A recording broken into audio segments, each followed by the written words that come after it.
Dear students, बात करते हैं हम लोग अगले क्वेश्चन की, जो कि लिया गया है कोऑर्डिनेशन केमिस्ट्री चैप्टर से 12th क्लास का। इन टेक्स्ट 9.7 का ये क्वेश्चन है एनसीईआरटी बुक का। सवाल बहुत ही इंटरेस्टिंग है और सवाल बहुत ही अच्छा सवाल है, ये बार बार एग्जाम में पूछ सकता है। क्या है कि ये कंपाउंड जो हमारे पास में है FeH2O whole 6 3+ is strongly paramagnetic. ये स्ट्रांगली पैरामैग्नेटिक है, ज्यादा पैरामैग्नेटिक है, बहुत ज्यादा ही पैरामैग्नेटिज्म ये शो कर रहा है।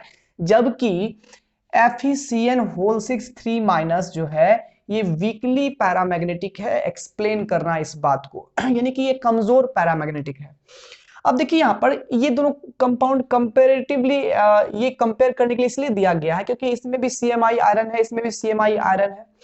लिगेंड इसमें भी 6 है मोनोडेंटेट, इसमें भी 6 लिगेंड है। यहाँ पर जो भी है तो मतलब कोऑर्डिनेशन नंबर सेम है, CMI भी सेम है, तो ये ज्यादा पैरामैग्नेटिक है, ये कम पैरामैग्नेटिक है। ऐसा क्यों होगा, इसके बारे में जानकारी लेनी है। तो इसकी जानकारी प्यारे बच्चों हम लोग को वैलेंस बॉन्ड थ्योरी देने वाला है, ठीक है। यानी कि ये सवाल वैलेंस बॉन्ड थ्योरी से है। समझिए यहाँ पर पैरामैग्नेटिज्म जो शो होता है, पैरामैग्नेटिज्म अगर बिहेवियर की बात करें तो पैरामैग्नेटिज्म आती है तब जब हमारे पास उस कंपाउंड में नंबर ऑफ अनपेयर्ड इलेक्ट्रॉन, यानी कि जो अनपेयर्ड इलेक्ट्रॉन होते हैं वो कुछ ना कुछ होते हैं, यानी n आपका जो है यानी नंबर ऑफ अनपेयर्ड इलेक्ट्रॉन, ये अगर 0 नहीं हो, यानी कि कुछ ना कुछ अनपेयर्ड इलेक्ट्रॉन हो, तभी वो कंपाउंड हमारा पैरामैग्नेटिक होगा। क्योंकि जो मैग्नेटिक मोमेंट का जो फॉर्मूला होता है वो होता है √n × n+2। अब यहाँ पर n क्या है, तो n ही हमारे पास है नंबर ऑफ अनपेयर्ड इलेक्ट्रॉन। और मैग्नेटिक मोमेंट अगर अनपेयर्ड इलेक्ट्रॉन 0 होगा तो मैग्नेटिक मोमेंट 0 हो जाएगा। तो जो 0 मैग्नेटिक मोमेंट शो करता है वो डायमैग्नेटिक होता है। डायमैग्नेटिक मतलब मैग्नेट से वो रिपल्सन महसूस करता है, जबकि पैरामैग्नेटिक मतलब मैग्नेट से वो अट्रैक्शन महसूस करता है, मैग्नेटिक फील्ड में वो अट्रैक्ट होता है। और वो तभी होता है जब अनपेयर्ड इलेक्ट्रॉन होती है। और जाहिर सी बात है जिसके पास जितना ज्यादा अनपेयर्ड इलेक्ट्रॉन होगा वो उतना ही ज्यादा पैरामैग्नेटिक होगा, और जिसमें जितना कम अनपेयर्ड इलेक्ट्रॉन होगा वो उतना कम पैरामैग्नेटिक होगा। ठीक है, दोनों ही पैरामैग्नेटिक है, लेकिन किसी में 1 इलेक्ट्रॉन अनपेयर्ड है, किसी में 5 इलेक्ट्रॉन अनपेयर्ड है, तो दोनों में अंतर होगा। जिसमें ज्यादा होगा वो स्ट्रांगली पैरामैग्नेटिक होगा, जिसमें कम होगा वो वीकली पैरामैग्नेटिक होगा। और यहाँ पर आपको एक चीज हिंट में याद रखनी है, यहाँ पर जो हम लोग सॉल्यूशन करने वाले हैं उसमें एक चीज रखना है आपको कि H2O जो है वो आपका वीक लिगेंड है, वीक फील्ड लिगेंड है, वेरियाज CN- is a strong field ligand. बोलोगे सर ये कौन सी बात आप बोल दिए यहाँ पर, तो ये जो वीक फील्ड लिगेंड है, स्ट्रॉन्ग फील्ड लिगेंड है, ये आपके बुक में के स्पेक्ट्रोकेमिकल सीरीज दिया गया है। हम वैसे याद रखने का तरीका समझाते हैं। जिस भी लिगेंड में कार्बन और नाइट्रोजन डोनर होते हैं, कार्बन और नाइट्रोजन डोनर होते हैं एटम, है ना, तो वो ऑलमोस्ट वो सारे लिगेंड जो है स्ट्रॉन्ग फील्ड लिगेंड होते हैं।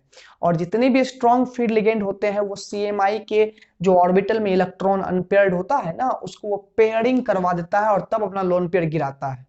जबकि वीक फील्ड लिगेंड क्या करता है, जो CMI के ऑर्बिटल में इलेक्ट्रॉन अनपेयर्ड है उसको छोड़ देता है और अगले ऑर्बिटल में अपना लोन पेयर गिराता है, उस पर कोई इफेक्ट नहीं डालता है। और यही मेन कारण बनने वाला है, यहाँ पर ध्यान दीजिएगा। इतना दूर छोड़ देते हैं लैंग्वेज लिखने के लिए, यहाँ समझाते हैं हम, ठीक है। तो इसमें क्या है कि हम आयरन की अगर बात करें तो आयरन का जो हमारे पास FeH2O होल 6 3+ की बात करें तो यहां पर आयरन का ऑक्सीडेशन स्टेट देख लीजिए गौर से, ये X है प्लस H2O तो न्यूट्रल है, इज इक्वल टू +3, तो ये X इज इक्वल टू +3, यानी कि आयरन पर जो यहाँ चार्ज है वो 3+ चार्ज है, यानी कि आयरन यहाँ 3 इलेक्ट्रॉन लॉस कर रहा है। अब आयरन का जो इलेक्ट्रॉनिक कॉन्फ़िगरेशन होता है वो होता है 4s2 3d6। ये आर्गन को घेर करके, आर्गन आपने अगर घेर दिया तो ये इतना हो जाता है, 4s2 3d6 होता है। अब 3 इलेक्ट्रॉन अगर ये आयरन लॉस करता है तो यहाँ पर ये क्या होने वाला है, 3 इलेक्ट्रॉन लॉस करेगा तो 2 तो यहां से लॉस कर देगा, 4s खाली हो गया, और 1 इलेक्ट्रॉन कहां से 3d से लॉस करेगा तो 3d में 5 इलेक्ट्रॉन बचेगा, ठीक है ना। तो यहां पर क्या होने वाला ध्यान से देखिए, तो अगर Fe3+ के कॉन्फ़िगरेशन की बात करें तो यहाँ 4s 0 हो जाएगा, 3d5 हो जाएगा, और 4 में जब s यहाँ पर है तो 4 में p भी होगा, जिसमें अभी कोई इलेक्ट्रॉन नहीं है। ये समझने के लिए बस दिए हैं। तो क्या होगा, 3d का ऑर्बिटल हम दिखा देते हैं जिसमें 5 इलेक्ट्रॉन है, 1 2 3 4 5, 1 2 3 4 5। तो यहाँ पर क्या होगा, ये हो गया, और 4s हमारा यहाँ पर बिल्कुल खाली है, 4p भी यहाँ पर क्या है, बिल्कुल खाली है। अब देखिए यहाँ पर वैलेंस बॉन्ड थ्योरी ये कहती है कि जब देखिए यहाँ पर इसमें है क्या कि H2O हमारा ये वीक फील्ड लिगेंड है, वीक फील्ड लिगेंड है, तो ये जो 3d5 पूरा भरा हुआ है, तो इसमें ये इलेक्ट्रॉन को पेयर अप नहीं करवा सकता। जो स्ट्रॉन्ग फील्ड अगर होता तो वो क्या करता, इसको इसमें घुसा देता, ये दोनों इलेक्ट्रॉन को मिला करके यहाँ डाल देता, एक इलेक्ट्रॉन यहाँ डाल देता, तो ये दो ऑर्बिटल कम से कम खाली हो जाते, यहाँ पर खाली रहती, तो यहाँ पर हाइब्रिडाइजेशन पॉसिबल होता, लोन पेयर इसमें गिर सकता था। लेकिन जो वीक फील्ड लिगेंड H2O का है वो यहाँ पर पेयरिंग नहीं कर पाएगा, इसलिए हाइब्रिडाइजेशन 3D में पॉसिबल नहीं होगा। तो कौन सा डी में लेना होगा हम लोगों को, 4D में हाइब्रिडाइजेशन शो करना पड़ेगा। क्योंकि आपको याद होगा वैलेंस बॉन्ड थ्योरी ये कहता है कि जो एटॉमिक जो हमारा CMI है वो अपना N-1D, NS, NP या ND, ये आपका जो है ना, देखिए यहाँ पर अगर N-1D का यूज किया है तो ND का यूज नहीं करेगा, यानी कि 4 अगर 3D का यूज हो जाता है तो 4D ऑर्बिटल हम लोग नहीं लेते, और 4D का अगर यूज हम लोग को करना है तो 3D ऑर्बिटल में हाइब्रिडेशन नहीं होगा, यानी 2D के ऑर्बिटल्स में हाइब्रिडेशन एक साथ नहीं होगा, कोई एक ही करना है। तो देखिए हम लोग की वीक फील्ड लिगेंड के कारण से ये इलेक्ट्रॉन पेयर अप नहीं हो पाया, तो लोन पेयर इसमें तो गिर सकता नहीं है, क्योंकि लोन पेयर खालिया डब्बा खोजता है, खालिया डब्बा मतलब हो गया वैकेंट ऑर्बिटल खोजता है जो यहाँ पर मिलेगा। अब H2O आएगा, एक H2O यहाँ लोन पेयर डालेगा, एक यहाँ डालेगा, एक यहाँ, एक यहाँ, एक यहाँ और एक यहाँ, 6 H2O यहाँ लोन पेयर डाल दिया। हाइब्रिडाइजेशन यहाँ पर हो गया sp3d2 हो गया हाइब्रिडाइजेशन, ठीक है। और अनपेयर्ड इलेक्ट्रॉन टोटल हमारे पास जो है वो कितना हो गया, 5 हो गया। मैग्नेटिक मोमेंट कितना हो गया, √5 × 5 + 2 यानी कि √35 बोर मैग्नेटॉन, यहाँ पर इसका सिंबल होता है, यूनिट होता है। इतना हो गया इसका मैग्नेटिक मोमेंट, जो कि बहुत ज्यादा है, इसलिए ये स्ट्रांगली पैरामैग्नेटिक होगा, ये स्ट्रांगली पैरामैग्नेटिक होगा, ठीक है। अब देखो यहाँ पर ये स्ट्रांगली है कि नहीं है, इसकी बात आगे करेंगे जब हम लोग इस कंपाउंड में जाएंगे तब, ठीक है। अब देखो यहाँ पर अब बात करते हैं हम लोग कि यहाँ जो हमारे पास अगला कंपाउंड, इसका तो कंडीशन आप देख चुके हैं।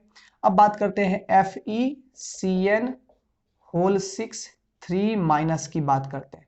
इसमें भी जो आयरन का ऑक्सीडेशन स्टेट है बिल्कुल हूबहू यहाँ पर भी +3 ही आएगा। कैसे, तो x - 6 = -3, -6 उस साइड गया तो +6 हो जाएगा, तो +6 -3 तो +3 ही बचेगा ना, तो वही चीज रह जाएगा यहाँ पर भी। और सेम टू सेम इस बार भी कन्फिग्रेशन होगा, इस बार भी 3D में यहाँ पर क्या है, 3D में हमारे पास इलेक्ट्रॉन जो है वो 5 है इलेक्ट्रॉन, ठीक है।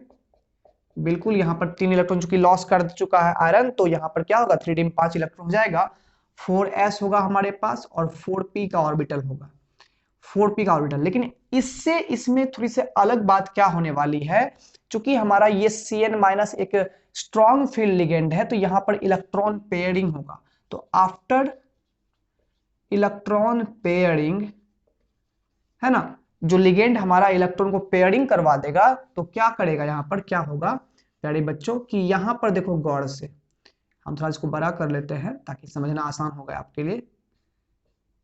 यहाँ पर क्या, ये दोनों मिलके एक पेयर बना लिया, ये दोनों एक पेयर बना लेगा, और ये सिंगल इलेक्ट्रॉन यहाँ पर आ जाएगा। बचा यहाँ पर 2 इलेक्ट्रॉन, 2 ऑर्बिटल बचा, एक हो गया 4s और एक क्या हो गया 4p हो गया। तो गौर से देखिए, अब यहाँ पर Cn- जो अपना लोन पेयर देगा वो यहाँ देगा, यहाँ देगा, यहाँ, तो टोटल 6 Cn- ये 6 ऑर्बिटल का यूज करेगा। और इस बार जो हाइब्रिडाइजेशन होगा वो होगा D2sp3। पहले क्या है, D2 है, फिर एक S है, फिर 3p है, तो D2sp3 हाइब्रिडेशन हो गया। दोनों ही कंपाउंड का शेप ऑक्टाहेड्रल ही होगा, बट ध्यान दीजिए इस बार अनपेयर्ड इलेक्ट्रॉन कितने हैं, एक मात्र है, तो इसलिए मैग्नेटिक मोमेंट हो जाएगा √1 × 1 + 2 यानी कि √3 बोर मैग्नेटॉन हो जाएगा। ये क्या हो गया, वीक पैरामैग्नेटिज्म ये शो करेगा, है कि नहीं, क्योंकि यहाँ पर मैग्नेटिक मोमेंट कम है, तो वीक पैरामैग्नेटिक, जीरो नहीं है डायमैग्नेटिक नहीं होगा, है तो वो भी पैरामैग्नेटिक है, ये भी पैरामैग्नेटिक, लेकिन कम अनपेयर्ड इलेक्ट्रॉन होने की वजह से वो वीक पैरामैग्नेटिक है, और ये ज्यादा इलेक्ट्रॉन होने की वजह से ये स्ट्रॉन्ग पैरामैग्नेटिक हो गया। तो मतलब यहाँ पर क्या है, H2O इज मेन कारण क्या हो गया, H2O is weak field ligand whereas Cn- is a strong field ligand, so electrons cannot pair up in case of Fe H2O whole 6 3+, and so there is large number of unpaired electron, so it is strongly paramagnetic।